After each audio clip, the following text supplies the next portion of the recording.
our premium partner, Hewlett Packard Enterprise India and Archon Consulting Systems. For this session, we have Mr. Sandeep Pendarkar, Senior Director and GM, Hybrid Cloud Solutions, Hewlett Packard Enterprise India, to talk about key considerations for enterprise AI. Let's welcome Mr. Pendarkar on stage. Welcome, sir. Pleasure having you here with us. Please.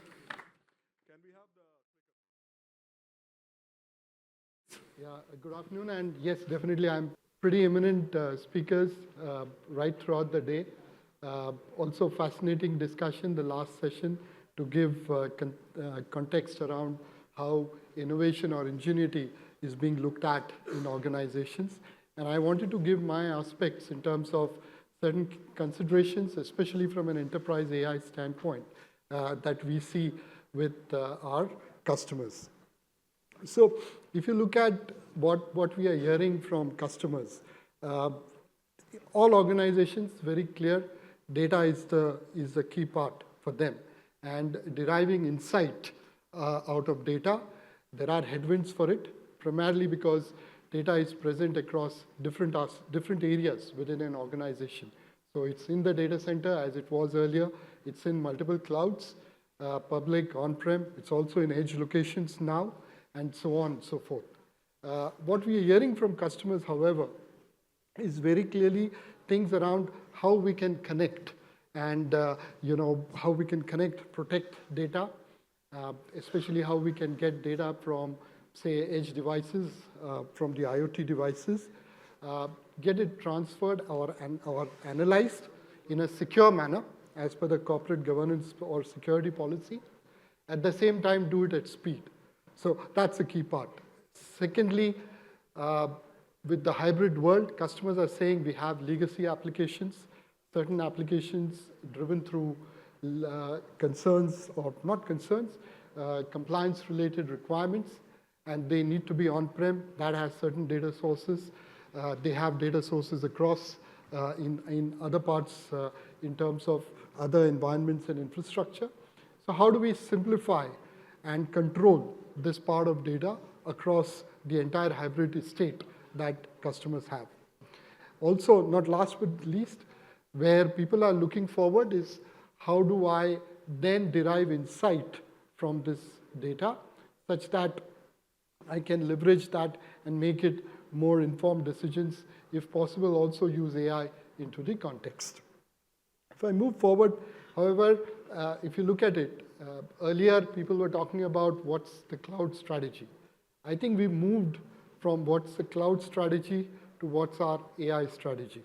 AI has indeed reached a tipping point, and I say this because one can do incredible things using AI. One can do both good as well as bad, and at the same time, that makes it much more imperative that we look at the concept of doing responsible AI and ethical AI, which I would talk about in some time to come. And that's especially important in a multi-connected world today with different challenges and compliance requirements that one has to adhere to.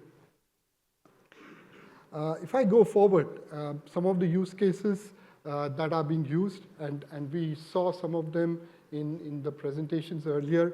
So especially on the financial industry, people talked about collecting data points to analyze suspicious or malicious transactions, do fraud analytics, and so on. Right down to healthcare, where people are using this extremely well now to look at doing drug discovery, shorten the cycles. In fact, earlier, if you see, many of the drug discovery timelines would typically be a 3 or 5 year kind of a period. I think with this, it's kind of come down considerably, but this is a key area where it's being used. Even in retail, you see a lot of personalized offers and automated responses coming from customers. And even industries like public sector industries, some of the deployments around smart parking, some of the deployments around governance, etc., a lot of AI-used automation is being built to give better service to citizens. If I move forward, the hype is definitely real. Some of the studies, especially from Accenture, I would want to quote here, 73% of the customers are saying that AI investments are a priority And in fact, a large part of the budgets are shifting from the core ID spend into AI and AI-related spend. So that's the key factor. At the same time, there are challenges because connecting the AI piece with the business outcomes is still a little bit of an issue for most organizations.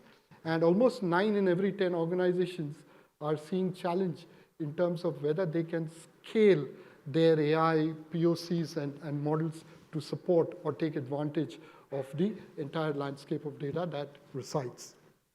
Okay, so some of the challenges that we hear from customers around adopting AI. So one of them is this whole piece around the complexity around enterprise integration. Okay, I talked about data being generated at a rapid pace. It was mentioned earlier also, and if one looks at it traditionally, I would reference an IDC report which typically says that today for an enterprise, and this is at an average across all industries, the data on the enterprises or on the data centers, roughly about 20%. Okay, the data on public clouds, roughly about 30%. Okay, and data at the edge or the new transactions or interfaces which are happening within the organization ecosystem is about 50%, and that's the data which is growing at a substantial pace as well. So the challenge around getting all this data streamlined in one place is a bigger issue as well in terms of then managing the aspects of data in terms of the same. The second part is around responsibility in terms of ethical responsibility or trusted AI usage, as well as aspects related to sustainability. And I'll talk about this in detail in the subsequent slide. However, the bigger challenge where organizations are facing is in terms of the ability to scale their AI models or the use cases that they are using. The bigger issue is the typical architectures which exist on public cloud. Those architectures are not suitable from an AI model standpoint from a scale perspective.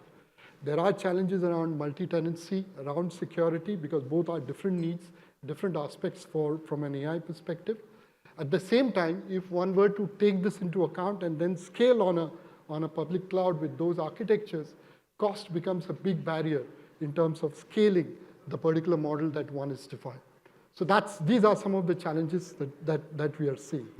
Now, if you look at where HP comes into play with regards to some of these, we can work with customers wherever you are in your journey around AI adoption. Specifically, let me start on the global data plane. So the key part for an AI is having one of the key starting points, I would say, is having a solid data foundation. The ability to have seamless data, irrespective of where it resides in a hybrid world today, in a simple form, is actually the core towards building and using the analytics onto it, and then using the same for building the AI model. So that's the key starting point.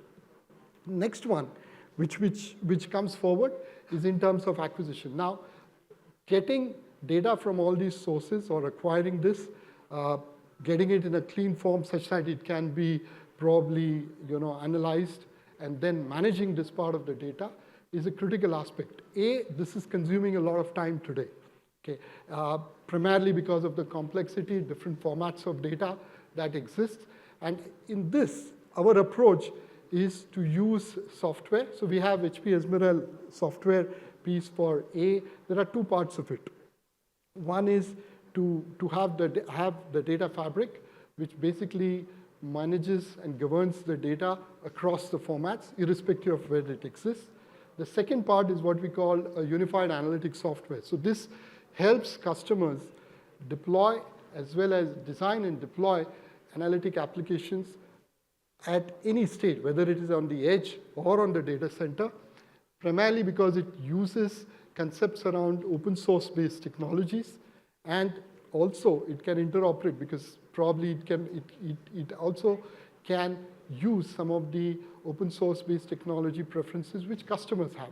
So using this, we can basically shorten the time that is required to managing the data, create the pipeline on which further assessment or model work can take place. The second part, in terms of development of the model and the tuning. So here, we've again been using our software. The key part of this software, which we call as our machine learning management, data management software. What we do with this is typically the whole part around using repeatable data sets, indexing or versioning the data that exists, as well as ensuring that you have a reference to the data so that you can keep going back to that and manage or govern this whole process of building and training the model using the same data set and creating different versions on it. So it builds in the governance. It's easier to manage. You are able to control it such that you can then also have referencing around this with respect to any issues which may come up, and there is no bias involved in terms of designing this model. So that's a key aspect around the software.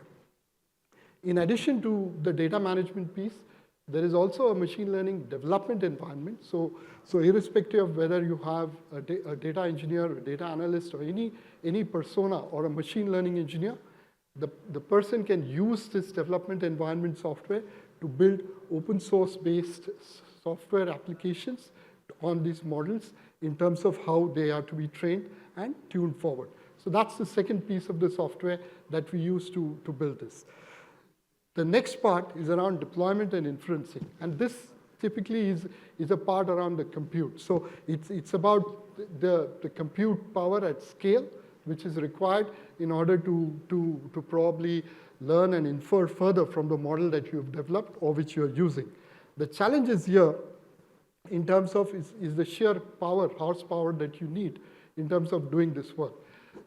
From our side, we have AI optimized infrastructure, which goes in here. It is optimized so that it kind of reduces the overall footprint which otherwise you would require from an infrastructure standpoint. Also helps you around managing your sustainability needs, and that helps you to decide on how much to scale and at what cost you would need to look at in terms of scaling vis-a-vis other models. So that's the third piece within this. I'll talk a little further around some of the bundles of models we have around the compute in this. Last and most importantly, in terms of services and integration. So HP offers services around day 0, which in terms of designing this whole setup. Day 1 in terms of the advisory as well as system integration services, because these are all modular approaches. Like I said, so long as it is open source based framework, we can use some of the technology components which are probably chosen from a customer standpoint because of the software considerations or other vendor preferences. So that can integrate within this framework as well. So we can do day 0, day 1, and then day 2 in terms of managing this whole setup from an operations standpoint. And that's a clear differentiation for HPE with regards to many of our competitors that exist. Moving forward, so I talked about the piece around AI inferencing.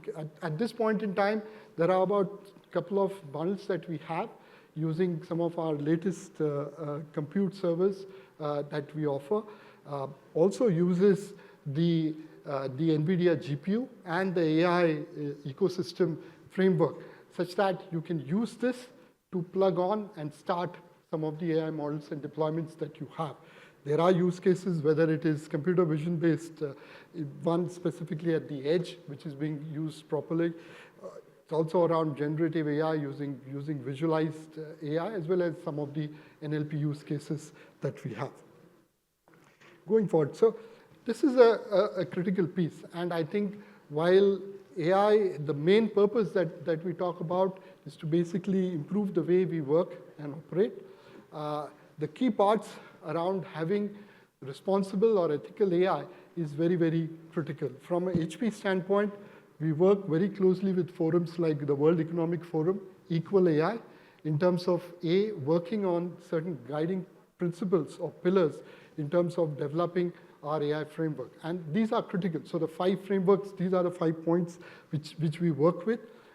How we incorporate this, so the products that we use or the products that we work with the ecosystem partnerships that we have and the processes that we follow are based around these guiding principles, such that any framework or an architecture that we do is designed grounds up or engineered along with a responsible AI standpoint. And we believe this would actually determine the confidence in terms of whether an organization can scale the AI model across different aspects, considering especially the privacy needs as well as the compliance requirements, which are actually becoming more and more complex as time goes by. So that's been a key aspect in terms of how we work forward.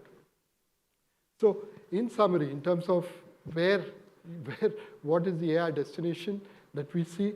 So yes, we can help you create the data foundation, which is very critical for you to look at using the next aspect of monetizing that data and deriving the insights out of it. We can help build that for you. We can work with you across the entire stage. So starting with the POC, get it into choosing your use case and the model that you would want to use, and then productionize it quickly.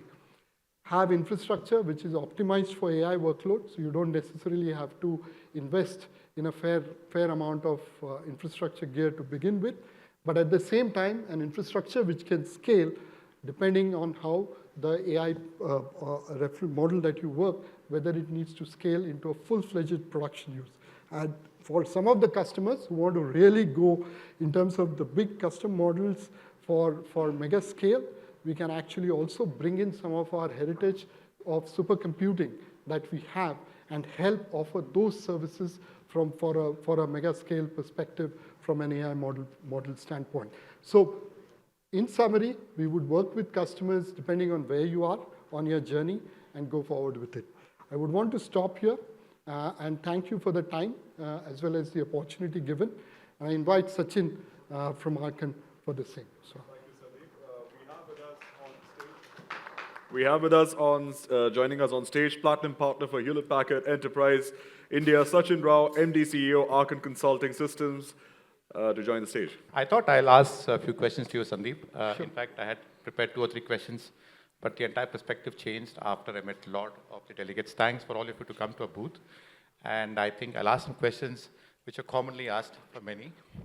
The first one, I think I had a lot of questions in the booth around the use cases, predominantly in the BFSI sector. So maybe you could give a couple of use cases for the benefit of all. I did share some of it, but I think from your mouth it would be better.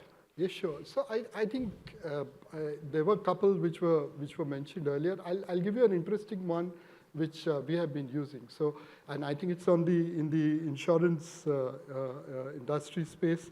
So if you see how, say, the general insurance business or work has evolved, a lot of work has been, there's been a lot of paper which has been done using forms, a lot of them now digitalized as well as time goes by.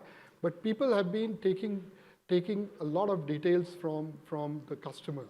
And there is one part where, since the last many years, Aadhaar number is kind of mandatory in terms of doing various activities. While there has been a debate on whether it should be used, it is optional, etc. of late. But if you look at some of the earlier documents, so this customer needed to comply with the requirement of masking this Aadhaar number in terms of documents which have been collected or taken earlier. Now the challenge is, if you want to do this in a manual way, looking at all the documents you have, some may be handwritten, some may be in different formats, it's a difficult task and an activity to do. So we worked with this customer using an open source model.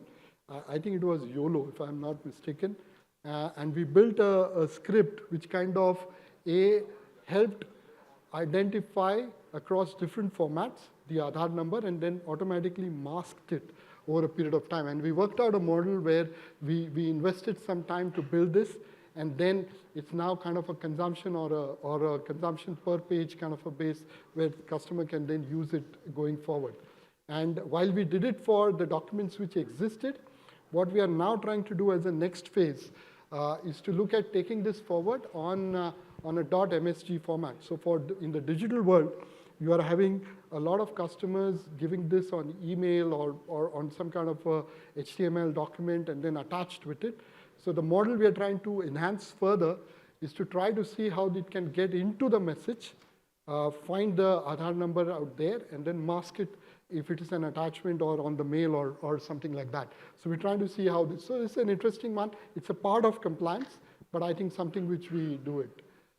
Yet another one, if I can say, and I think this, while we are doing it for a bank, but it can be used across, I guess, different industries. It's around, with the digital transformations which are happening, there are also a lot of threats which are coming from a security or a cybersecurity standpoint. Customers, of course, on the network side, they have been using various NNM tools. What we did with this customer is we kind of collated this information or all these data which is being gathered at the network, used a elastic search engine with their data lake which existed.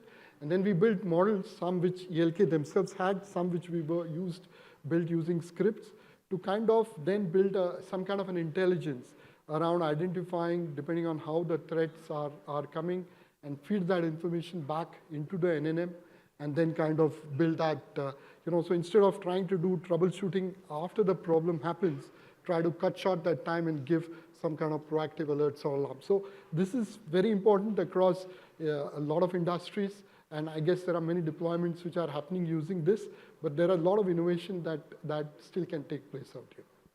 Yeah, I think one of the questions I asked Sandeep, and it was very interesting from one of the CIOs who came to booth, was he made a statement, today we have pivoted from a hybrid cloud by accident to a hybrid cloud by design.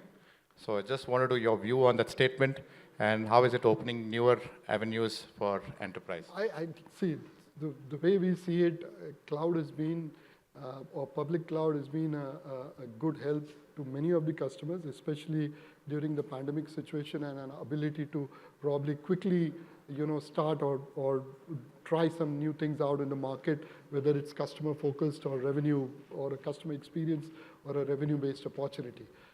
So definitely it's worked. The experience, flexibility is very good.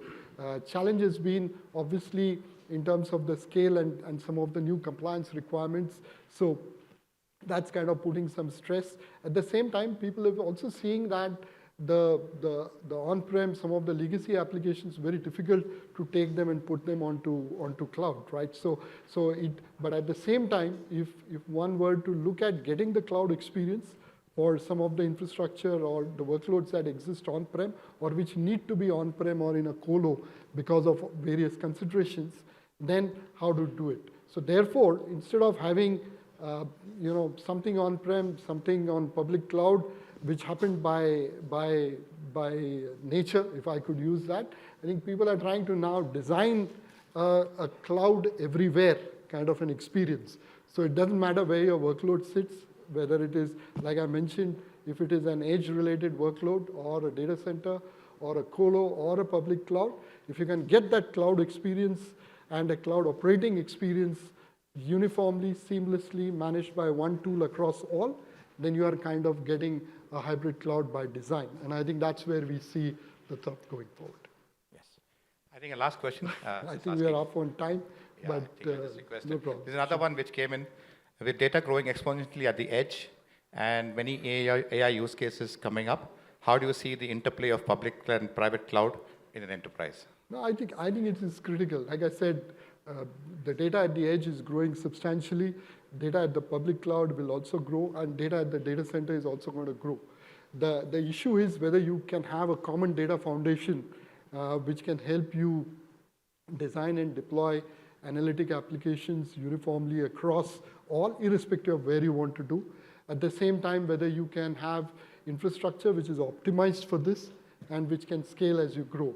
I think those are some of the key considerations that one would need to consider for that. So I Thanks guess a lot, that's sir. about I it. just thought I'll ask these. Thank you very much. No problem. Thanks all. Thank you very much. Thank you, Sandeep. Thank you.